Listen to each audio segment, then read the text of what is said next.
ఈ మధ్యకాలంలో ప్రముఖ బాలీవుడ్ నటుడు సైఫ్ అలీ ఖాన్పై దాడి జరిగిన ఘటన ఎంతటి దుమారం రేపిందో మనమంతా చూస్తూనే ఉన్నాం. దాడి చేసిన వారిలో ఒకరిని పట్టుకొని పోలీసులు అదుపులోకి తీసుకున్నారు. నిందితుడు బంగ్లాదేశ్కు చెందినవాడని తెలుస్తోంది. అయితే పోలీసులు ఇప్పుడు సైఫ్ అలీ ఖాన్ భార్య, ప్రముఖ బాలీవుడ్ హీరోయిన్ కరీనా కపూర్ను కూడా అనుమానిస్తున్నారు. సైఫ్ అలీ ఖాన్పై దాడి జరిగిన సమయంలో కరీనా కపూర్ కూడా అక్కడే ఉంది. అయితే ఆమె ఆ సమయంలో సైఫ్ని కారులో తీసుకెళ్లకుండా ఆటోలో ఎందుకు తీసుకెళ్లింది? ఆ ఆటోలో కూడా ఆమె సైఫ్తో కలిసి రాలేదు. తన 7ఏళ్ల కొడుకు సైఫ్తో పాటు హాస్పిటల్కు చేరుకున్నాడు. ఘటన జరిగిన రోజు తీరికగా కరీనా కపూర్ 11 గంటల సమయంలో హాస్పిటల్కు చేరుకుంది. భర్తపై అంత పెద్ద దాడి జరిగింది. ప్రాణాలతో బయటపడతాడా లేదా అనే రేంజ్ టెన్షన్ అభిమానుల్లో ఉంది. అలాంటి టెన్షన్ కరీనా కపూర్లో ఎందుకు లేదు అనేదే ఇప్పుడు అందరిలో మెలుగుతున్న ప్రశ్న. అంతేకాకుండా గదిలో నిందితుడు షరీఫుల్ను దాడి సమయంలో బంధించారు. బంధించినప్పటికీ కూడా అతను ఆ గది నుండి తప్పించుకున్నాడు. ఇదెలా సాధ్యపడింది? ఇంట్లో వాళ్లు వదిలితే తప్ప అతను బయటకు వెళ్లే స్కోప్ కూడా లేదు. ఈ కోణంలో కూడా పోలీసులు కరీనా కపూర్ని అనుమానిస్తున్నారు. అంతేకాకుండా దాడి జరిగిన సమయంలో కరీనా కపూర్ పోలీసులకు చెప్పిన విషయాలకు, వాళ్ల విచారణలో బయటపడుతున్న విషయాలకు అసలు పొంతనే లేదని తెలుస్తోంది. ఇదంతా చూస్తుంటే కరీనా కపూర్ తన పనిమనిషితో కలిసి ఈ కుట్ర చేయించిందా అని అనుమానిస్తున్నారు.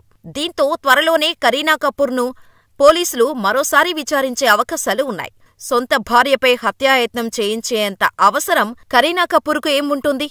ఎవరైనా ఇలా చేస్తారా? సినిమాలను చూసి కొంతమంది కావాలని ఇలాంటి పుకార్లు పుట్టిస్తున్నారని అనుకోవచ్చు. కాని ఆమె తీరు చూస్తుంటే అనుమానాలు కలిగిస్తున్నాయి. పోలీసులు అన్న తర్వాత అన్ని కోణాల్లోనూ కేసును విచారిస్తారు. వాళ్ల అనుమానాలకు తగ్గట్టుగా నిజానిజాలు తేలితే కరీనా కపూర్ దోషిగా అరెస్టవుతుంది. లేకపోతే తన నిజాయితీని నిరూపించుకుంటోంది. ఈ దాడి జరిగే కొద్దీ గంటల క్రితమే ఆమె ఒక ప్రైవేటు పార్టీలో పాల్గొన్నట్టుగా సీసీటీవీ కెమెరాలో గమనించారు పోలీసులు. అసలు సైఫ్ని ఆటోలో తీసుకెళ్లేంత దుస్థితి ఎందుకు వచ్చింది? కారేమైంది? అసలు ఎందుకు ఇలాంటి పరిస్థితులు వచ్చాయి అనేది త్వరలోనే విచారణలో తేలనుంది. అయితే ఈ ఘటన తర్వాత మరోసారి సైఫ్ అలీ ఖాన్ పేరు ట్రెండింగులోకి వచ్చింది. కారణం, మధ్యప్రదేశ్ ప్రభుత్వం ఆయన కుటుంబానికి చెందిన 15,000 కోట్ల రూపాయల విలువ చేసే ఆస్తులను జప్తు చేయబోతుండటమే. ఇక పూర్తి వివరాల్లోకి వెళ్తే మధ్యప్రదేశ్ రాజధాని భోపాల్లోని 15,000 కోట్ల రూపాయల విలువగల ఫ్లాగ్ హౌస్ ని ప్రభుత్వం స్వాధీనపరుచుకోబోతోంది. ఇప్పటికే రాజధాని భోపాల్లో సైఫ్ అలీ ఖాన్ కుటుంబానికి 1,000 కోట్ల రూపాయలకు పైగా ఆస్తులు ఉన్నాయి. వాటికి సంబంధించిన అనేక తగాదాలు ఉండటంతో కోర్టులో కేసులు నడుస్తున్నాయి. ఇప్పుడు ఎనిమీ ప్రాపర్టీ యాక్టు ప్రకారం సైఫ్ అలీ ఖాన్ కుటుంబానికి చెందిన ఈ ఫ్లాగ్ హౌస్ కూడా ప్రభుత్వ ఆధీనంలోకి వెళ్లనుంది. 1968లో ఈ ఎనిమీ యాక్టును రూపొందించారు. ఈ యాక్టు ప్రకారం భారత్ పాకిస్తాన్ విభజన తర్వాత పాకిస్తానుకు వెళ్లిన వ్యక్తులు భారతదేశంలో వదిలిపెట్టి వెళ్లిన ఆస్తులపై కేంద్ర ప్రభుత్వానికి హక్కు ఉంటుంది. ఫ్లాష్ బ్యాక్కి వెళ్తే నవాబ్ హమీదుల్లా ఖాన్ ఆస్తికి చట్టప్రకారం వారసురాలు అయిన పెద్ద కుమార్తె అబీదా. ఆమె 2015లో భారత్ను వదిలి పాకిస్తాన్కు వెళ్లింది. ఈ విషయాన్ని కేంద్ర ప్రభుత్వం స్పష్టం చేసింది. కాబట్టి ఎనిమీ ప్రాపర్టీ యాక్టు ప్రకారం ఈ ఆస్తి కేంద్ర ప్రభుత్వానికి చెందుతుంది.